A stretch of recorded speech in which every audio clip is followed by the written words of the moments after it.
चलिए निकाल लीजिए काव्य नंबर 35।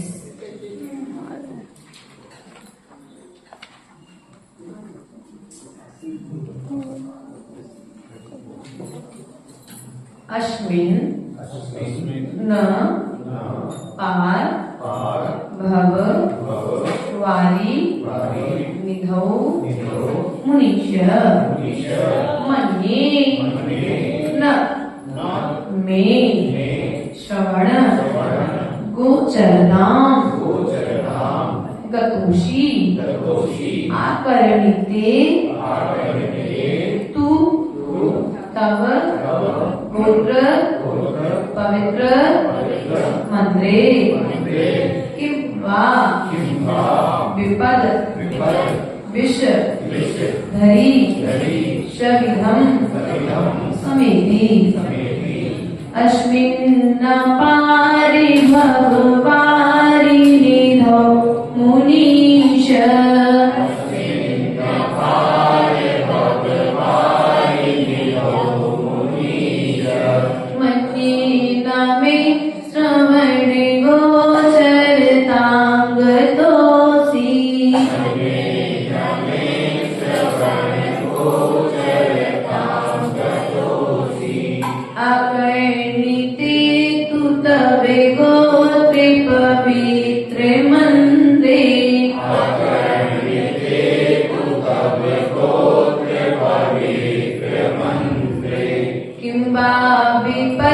विषधरी सविधं समेति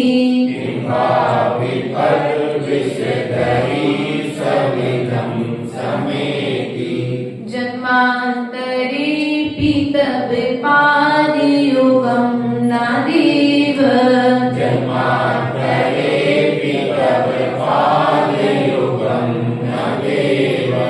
मन्ये मया मिहितदान दक्षम्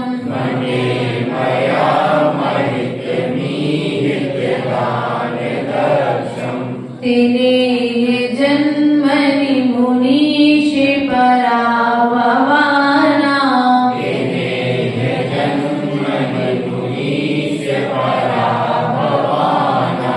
जातो निकेतन महं मथितास्याना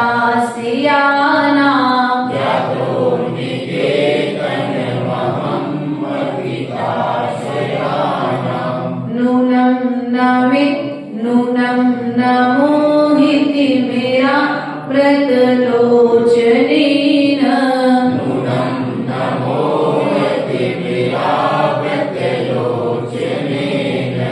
पूर्वं विभो शक्रदपि प्रविलोकितोषि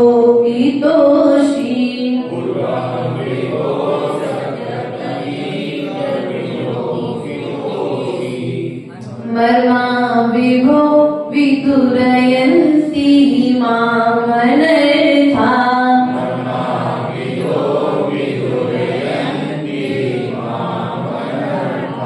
प्रद्युत् प्रबन्धगतया कथमन्यथैते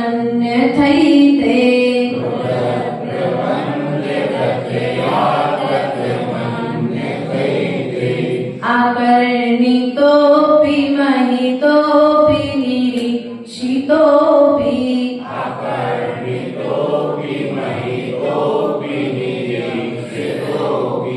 नूनं न चेतसि मया विधृतोऽसि भर्त्या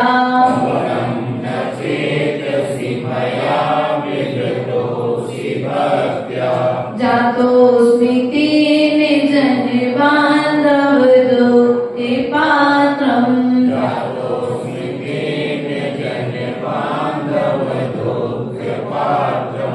यस्मात् क्रिया प्रतिफलन्ति न भावशून्या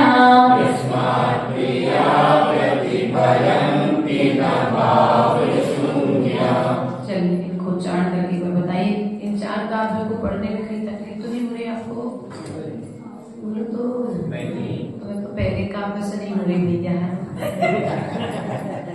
हमारी को बहुत पढ़ा हुए में तकलीफ तो मोरों को पढ़े में तकलीफ कब नहीं होगी, लेकिन फिर भी सुना लो एक बार। चलिए सुनाइए।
बन जाएगा, पढ़ते हैं। धन्यवाद दे देते हैं। अश्विन नकार भगवान विधो मनीष। अश्विन नकार, मैं ऐसा मानता हूँ कि इस अपार संसार में हे मुनीष, हे मुनीष अर्थात हे जनेन्द्र देव, हे भगवान आदि आदि उपमाएं देकर के यहाँ पर कहते हैं हे मुनीष, इस मैं ऐसा मानता हूँ कि इस अपार संसार में, अपार संसार बारिधि निधो मुनीष अर्थात समुद्र में। कौन सा समुद्र?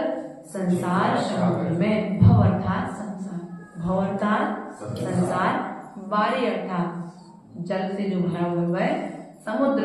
मन्ये न मे श्रवण गोचरताम मुनीष गतोसी अर्थात मेरे कानों कर्ण गोचर नहीं हुए। गतोसी अर्थात हुए, क्या नहीं हुए? आप मेरे कानों का विषय आज तक नहीं बने, अर्थात मैंने आपका नाम न में श्रवण अर्थात मैंने आपका नाम नहीं सुना है। क्या इस हे भगवान आज तक इस समुद्र भव समुद्र संसार सागर में मैंने आपका नाम नहीं सुना है। अर्थात आकर्णिते तव गोत्र पवित्र मंत्र, यदि मैंने आपका पवित्र नाम भगवान का नाम लेना ही तो मंत्र है। पार्श्वनाथ भगवान कह दिया ना तो ये मंत्र हो गया। क्या बोल दिया आपने?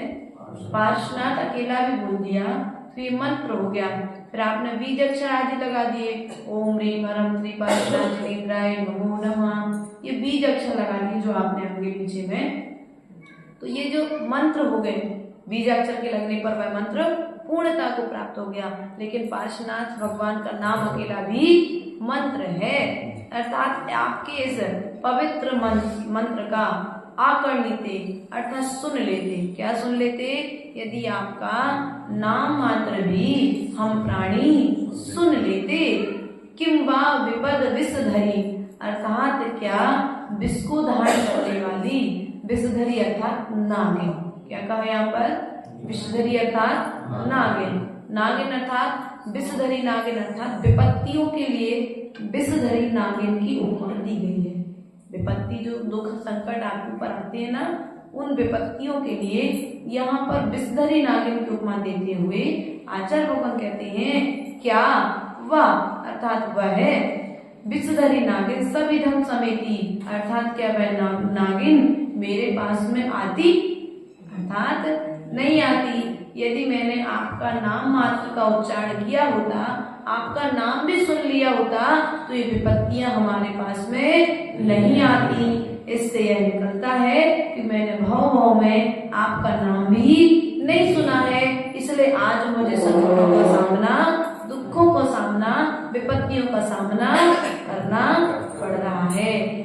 ये भी निकलता है भगवान का नाम मात्र लेने से आए हुए संकट दूर भाग जाते हैं।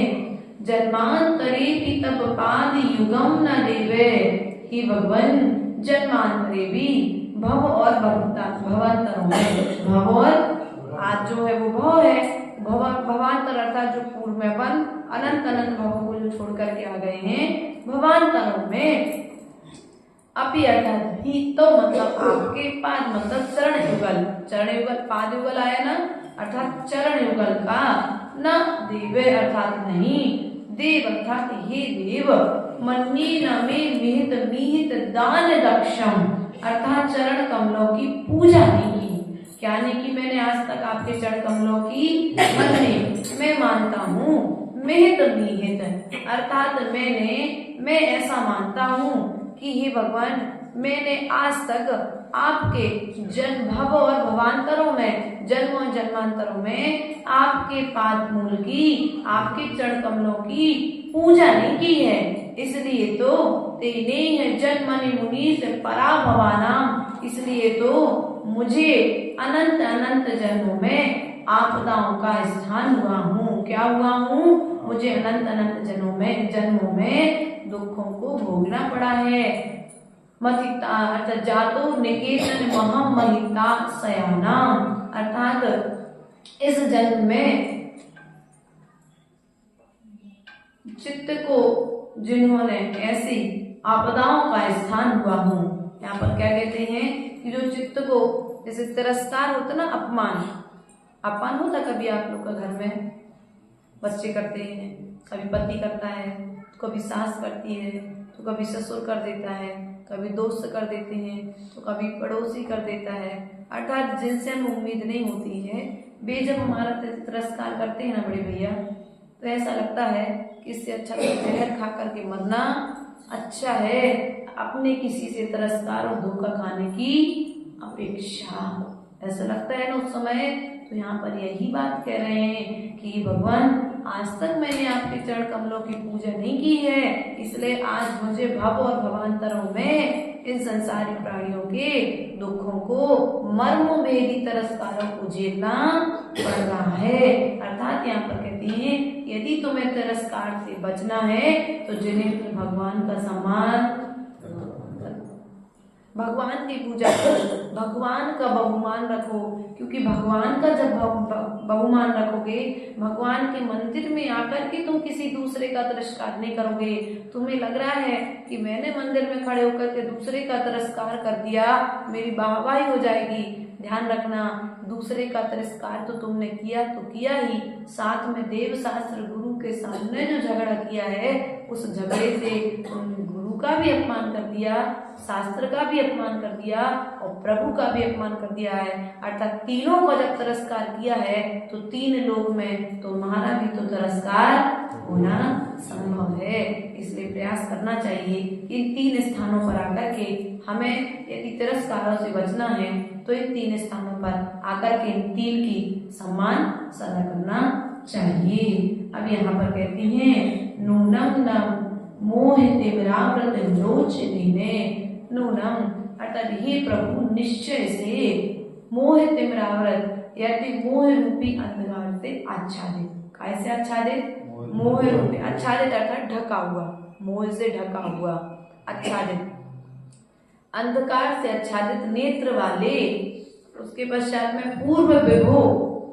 पूर्वम विभो सकृदपि प्रविलोची तोसी अर्थात पूर्वकृत, पूर्व में एक बार भी अवलोकन नहीं किए गए।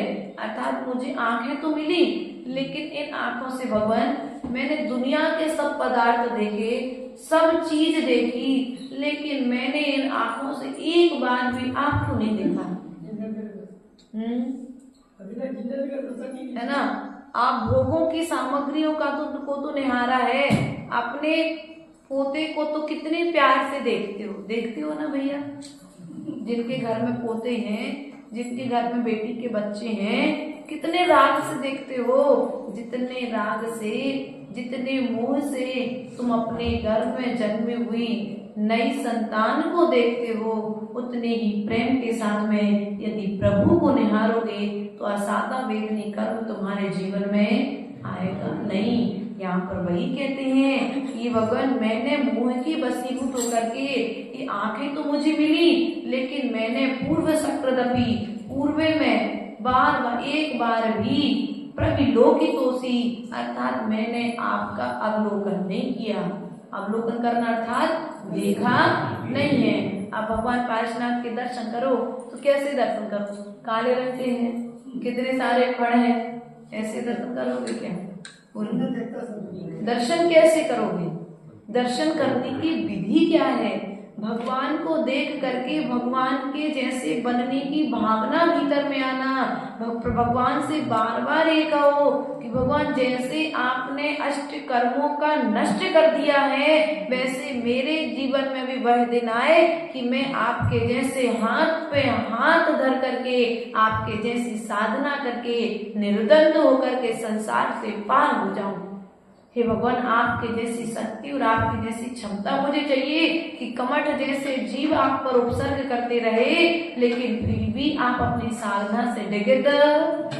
आज तो सामायिक करने कोई बैठ जाए और पोता दादा दादा कहते आ जाए तो सामायिक से मन विचलित क्यों डॉक्टर साहब जी? यदि पोती आ जाए तो सामायिक से मन विचलित जाता ना। क्यों? क्योंकि हमें उस पोती से राग है। यदि वैराग होता, वैराग होता भीतर में तो नहीं भैया, अभी सामायिक का समय चल रहा है, सामायिक का समय मात्र मेरे प्रभु के लिए और मेरे लिए है। मुझे सामायिक का समय किसी रागी संसारी प्राणी के संबंधों के लिए नहीं देना है। बल्कि कई जगह तो ऐसा भी देखने में आ जाता है, व्यक्ति बाहर में तो सामायिक करने बैठता है, लेकिन भीतर में परिवार संयोजन की व्यवस्थाएं, व्यापार संयोजन की व्यवस्थाएं चलती रहती हैं। तो अब ऐसी सामायिक करने से फायदा है क्या? बोलो तो।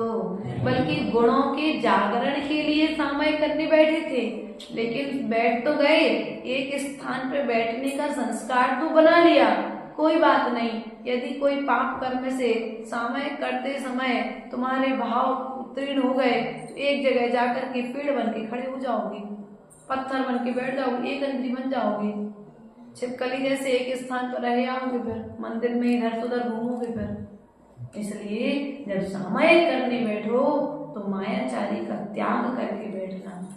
बाहर वाला ये नहीं सोचे कि तुम सामायिक कर रहे हो, और बाहर वाला तो सोच रहा है तुम्हें देख करके देखो कितनी अच्छी सामायिक करते हैं शैलेश भैया मंदिर में आकर के, हमें इनकी जैसी सामायिक।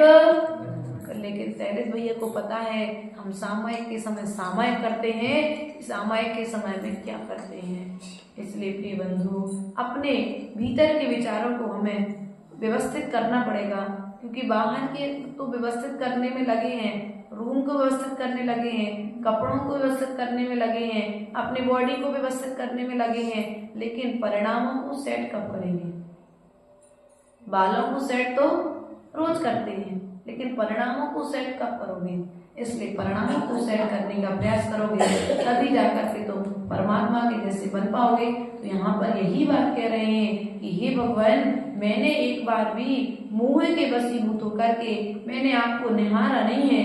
यदि मैंने आपका अवलोकन किया होता तो निश्चित ही मर्मा विभो विदुरयंती माम अनर्था, अर्थात मेरे जीवन में जो मर्म भेद, जन्म जरा मृत्यु का जो दुख, मुझे शोक अनर्थ मुझे झेलने पड़ रहे हैं ना, ये परेशानियां जो मेरे जीवन में आ रही हैं वो नहीं आती। अर्थात मर्म वेदी माँ कथम, मुझको कैसे दुख देते। अर्थात मैंने आपको एक बार देख प्रद्योत प्रबंध गतिया कथ बंद थे, अर्थात यहाँ पर कहते हैं यदि मैंने आपको देखा होता, आपका अवलोकन किया होता तो ये दुख परेशानियां मेरे जीवन में नहीं आती। पहले तो मैंने नाम नहीं सुना, दूसरी बात आपका जाप नहीं किया, तीसरी काव्य में आपका मैंने दर्शन नहीं किया है, चौथी काव्य में कहते हैं आकर्णितोपि महितोपि निरीक्षितोपि, अर्थात आपका आपके नाम को भी सुना और आपकी पूजा भी की, निरीक्षितोपि, आपका नाम भी सुन लिया, आपकी पूजा भी कर ली और निरीक्षितोपि अर्थात आपके दर्शन भी किए, परंतु फिर भी हमारे जीवन में दुख आ गए। नूनम न चेतसि मया विधृतोसि भक्त्या, अर्थात भक्ति पूर्वक चित्त में न अर्थात नहीं धारण किया है। क्या किया? मैंने आपकी पूजा भी की, नाम भी सुना, आपके दर्शन भी किए, लेकिन भक्ति पूर्वक नहीं किया। भैया बात समझ में आ रही है अखिलेश? अब मैंने आपके जो सब काम कर रहे हैं, आप लोग पूजा कर रहे हैं, मान के चलो आप दर्शन करने आए, लेकिन बाहर में हाथ में एक घड़ी लटका करके लाए कि मेरा टाइम अगला, अब टाइम नहीं है तो दर्शन तो आकुलता पूर्वक आपने जो कार्य किया है। आचार्य गुरुदेव सदा कहते थे धर्म को करना है, धर्म को ढूंढना नहीं है। क्या? धर्म को जितनी शक्ति उतनी भक्ति, शक्ति के अनुसार धर्म करोगे तो धर्म करने से कभी ऊबोगे नहीं, लेकिन शक्ति के बाहर दिखावे की जिंदगी के लिए यदि धर्म करोगे तो कुछ समय के पश्चात में जो धर्म तुम आज कर रहे हो वो धर्म भी एक दिन जाकर के छूट जाएगा, क्योंकि व्यक्ति दिखावे की जिंदगी ज्यादा दिन तक जी नहीं सकता है। इसलिए प्रिय बंधुओं, यहाँ पर कहते हैं भक्तो चेतसि, यहाँ पर भक्त्या जातोस्मि तेन जन बांधव दुख पात्रम, अर्थात मैंने जो भी किया है सब कार्य भक्ति से रह तो करके किया है। जातोस्मि अर्थात हुआ हूँ, किसका हुआ हूँ मैं? तेने जन्म बांधव, अर्थात जन्मांतरों में हे जगबंधु दुख पात्रम, मैं किसका पात्र हुआ हूँ? जन बांधव अर्थात जगत के बंधु। कौन है जगत के बंधु? पार्श्वनाथ भगवान के लिए कहते हैं हे जगबंधु, मैंने आपकी भक्ति पूर्वक जो भक्ति नहीं की है, आपकी अर्चना नहीं की है, आपका दर्शन मैंने भक्ति पूर्वक नहीं किया है, इसलिए मैं क्या हुआ हूँ? आज तक दुख का पात्र हुआ हूँ। यस्मात् क्रिया प्रतिफलंती न भाव शून्य, अर्थात भाव शून्य होकर के मैंने क्रियाएं की हैं, इसलिए मुझे किसी भी प्रकार का तो फल नहीं मिला है। इस प्रकार से यहाँ पर भगवान पार्श्वनाथ स्वामी की स्तुति 38 काव्यों के माध्यम से हमने आज यहाँ पर की। हिंदी काव्यों को और एक बार यहाँ पर निहार लेते हैं।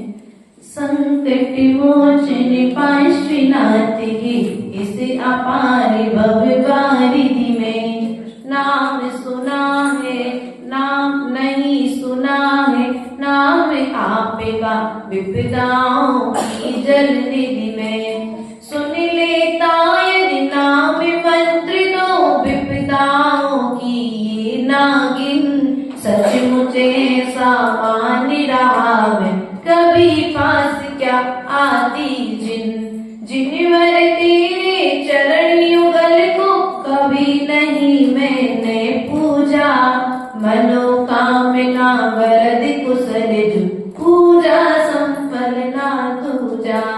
चिंतामणिवा कल्प वृक्ष सम चरणी नहीं पूजे निष्काम, इस कारण ही ये मुनीस में हुआ पराभव का ही धाम। मोहि महात्म के पटलों से ढके हुए थे नेत्र विमल, इसीलिए हे प्रभु आपको देखा नहीं कभी एक पल।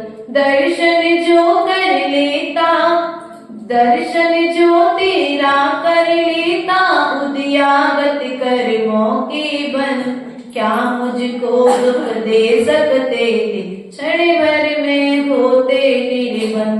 नाम सुना पूजाएं भी की जिरवर दर्शन किए सदा, भक्ति भाव से हृदय कमल में प्रभु बिठाया नहीं कदा। मुक्ति पल वह दे नहीं पाती, भाव रहत करनी हर पल, इसीलिए दुख पात्र हुआ मैं ज्यों पत्थर पर बीज विफल।